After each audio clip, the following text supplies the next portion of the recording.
During the Invincible War, there were countless variants of Mark Grayson who all turned evil in one way or another. And in every universe, it's pretty much common knowledge that a Viltrumite is amongst the strongest in the galaxy.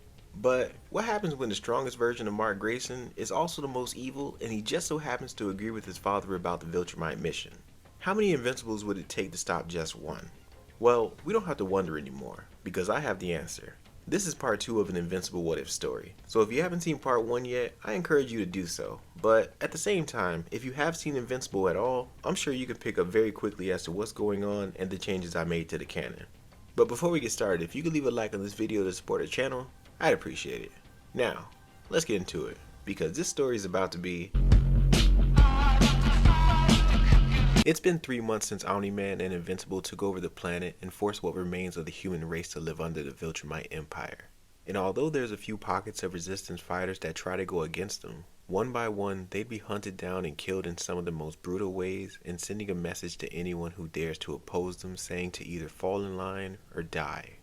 But all hope wouldn't be lost, because watching from a drone camera, Angstrom Levy, a man who has the power of opening up portals to different dimensions, would be watching alongside Robot as they study the Viltrumites from the safety of a pocket universe. And based off what they've seen, as well as the information that the multiverse variants of Mark told them, they found out that sound at a specific frequency could be a potential weakness if they were to get close enough. But the biggest issue with that idea is the fact that it can also be a weakness to the Invincibles on their side as well. And with Angstrom and Robot not being people who can exactly hold their own against Viltrumites, the only option left would be for Adam Eve to lead the charge against Omni-Man and the original Mark. But until she wakes up from her coma, all that anybody can do is just wait. And while most of the variant Invincibles train for what's to come, there's one variant that stays by Adam Eve's side and watches over her, because he's from a timeline where his Adam Eve was killed. But when she does wake up, the first person she would see is that same Invincible. But because he has the same uniform as the original Mark who saved her from the Flaxen invasion, she thinks that it's just been a couple days. But when Robot enters the room, he updates her about what's happened to the world, and she's brought up to speed about what their mission is. And naturally, she would be a little overwhelmed at the fact that she's basically the planet's last hope.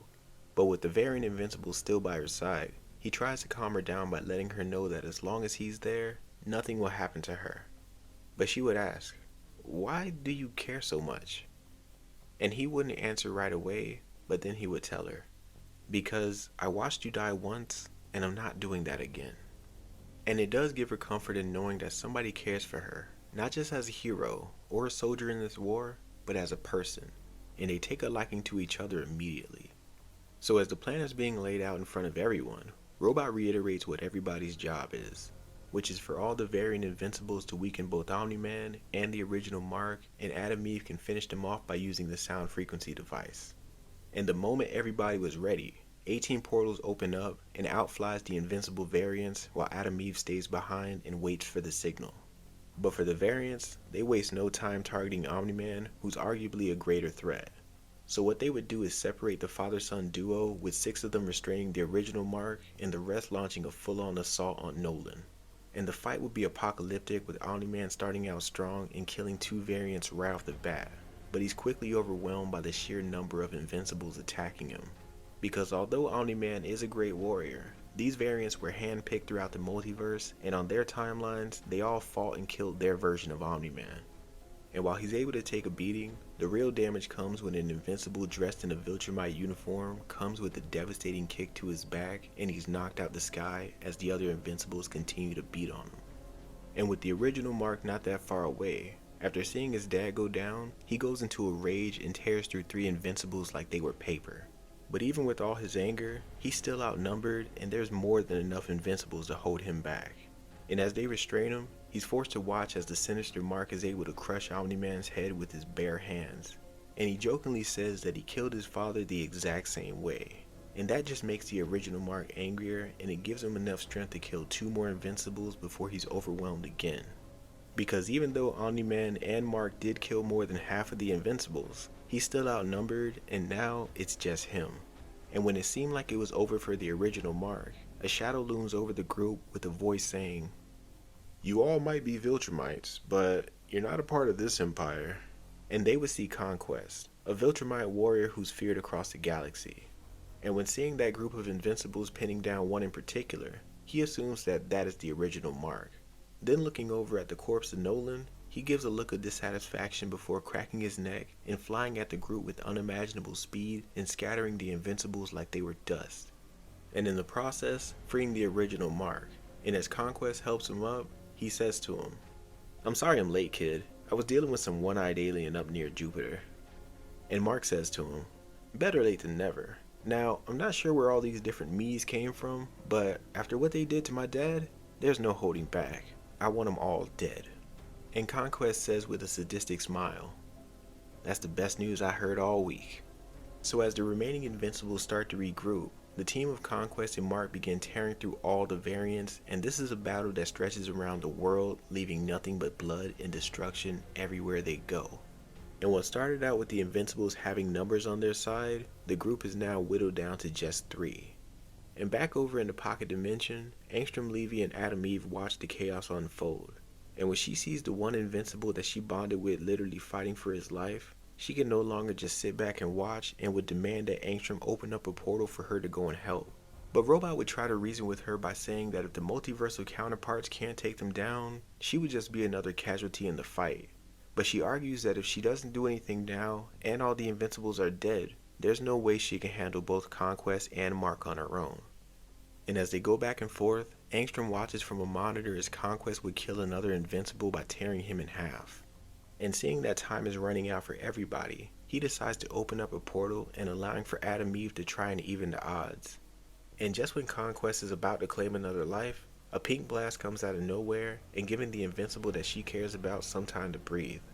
And as she goes to check on him, he insists that she needs to get out of here, because when it was just Mark and Omni-Man, they had a chance. But with Conquest, he's an entirely different animal, and he's certain that this is not a fight that they can win. And meanwhile, over with the original Mark, he's fighting a mohawked version of himself, and although they seem to be pretty evenly matched, the original Mark remembers a trick that his dad taught him. And after hitting him in the ears to get him disoriented, he's able to quickly break his neck. And when he sees the pink blast that knocked Conquest out the way, he flies over to see what's going on. And to his surprise, he sees Adam Eve protecting the last Invincible variant, which comes as a shock to him because he genuinely forgot that she existed.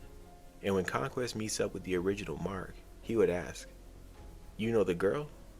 To which Mark says, "Yeah, I saved her once, but I guess that was a mistake." And Conquest says in response, "Well, let's go fix that then." So as they hover above Adam Eve and the last Invincible variant, she gets ready for a fight, and while she makes her own battle armor with her powers, she's able to buy the variant some time to recover as she unleashes several giant constructs to hold off both Mark and Conquest. But she can only keep that up for a few minutes, but it's just enough time for the variant Mark to get back into the fight. And with them going all out, it looks like they can actually win this. And as Adam Eve is able to hit the original Mark with a pink blast that sends him through a few buildings, it allows the two of them to double team Conquest to see if they can actually take him down. But within a split second, everything changes, because Conquest is able to break the leg of the variant Mark, then coming around on Adam Eve with a punch that knocks half her face off. And that sends them both crashing to the ground.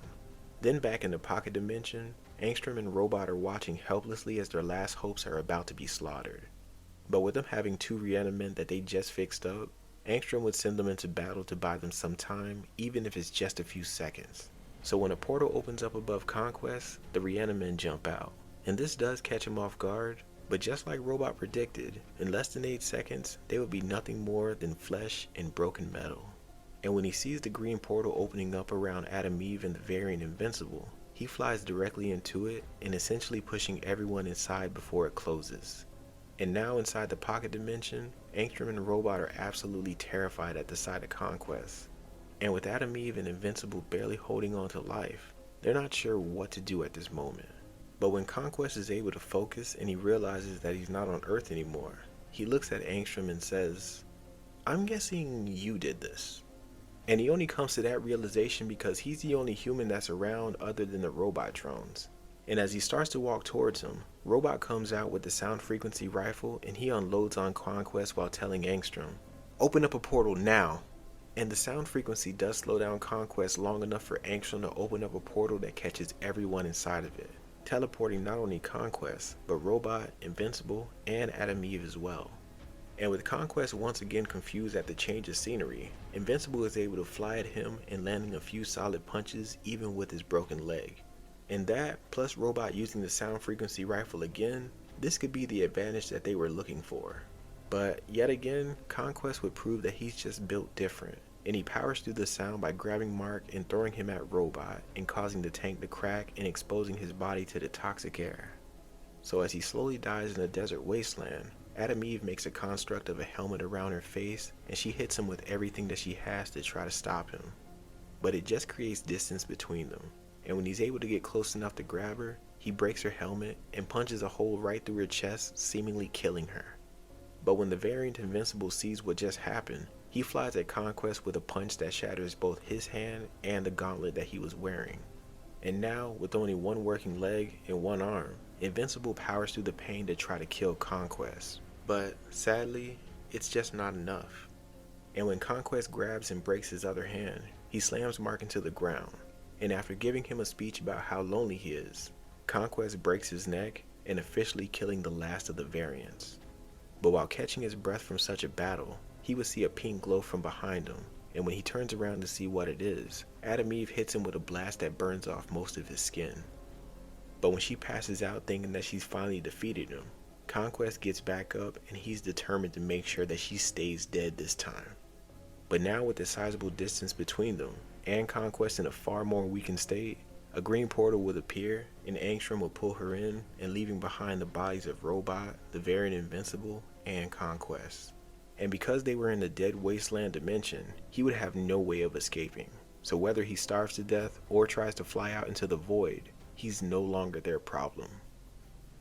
Back in the pocket dimension, Adam Eve lies broken but still alive. And with Robot's consciousness being uploaded into one of his backup drones, him and Angstrom watch as the original Mark is alone, confused, and still searching for answers.